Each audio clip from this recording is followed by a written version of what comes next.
Hi class, today I want to talk to you about the traders in the Western fur trade. So to take you back to the beginning, the Western fur trade was born out of trade between the Native Americans and Europeans.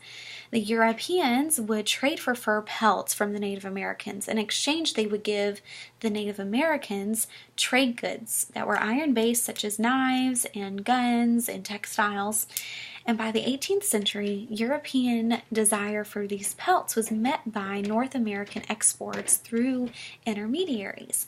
And these intermediaries were companies that were chartered to kind of facilitate this trade, because trade at this time was a booming market and there was such a potential for profit.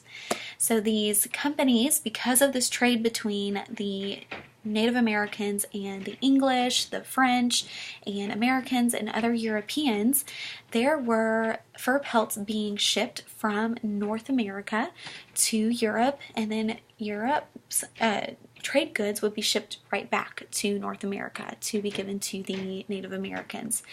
And these cities along major waterways became the dominant area for trade to occur, and there were some companies that were chartered that I want to discuss with you quite briefly. So there are three different ones I want to touch on. Number one, there was the Hudson's Bay Company that was chartered by the British Crown in 1670, and just like the name, it worked along the Hudson's Bay. There's another company, it was a French company that was established in 1718, and in English it is called Company of the West.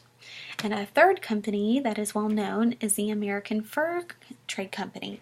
This one was established by John Jacob Astor in 1808, and then he was later joined by Pierre Chateau Jr. in 1821, and they were able to gain access to the Missouri River, and then were able to actually kind of control some of that trade with the Native Americans. So these trade companies served as the bridge between the trappers and the Native Americans and the Europeans, so that trade could occur in an organized fashion, and of course profit could be made, because this was such a booming industry in this time. And even as some of these companies declined because of the fur trade, companies like the Hudson Bay Company was able to stay in business, and they are still in existence today. Of course, working in some different areas as they were before, but still working. And so the beaver actually became, at this time, was actually the primary fur pelt that was popular. You would see men sporting these beaver hats. It was the modern style, and everybody had one. And so this trading industry was so profitable.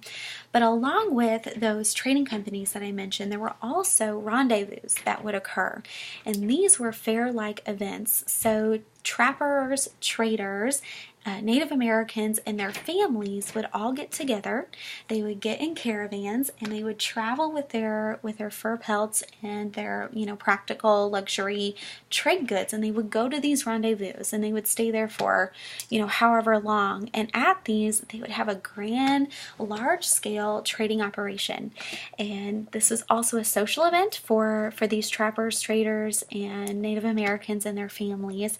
And so it was something that was a big deal for them to go to and facilitate trade.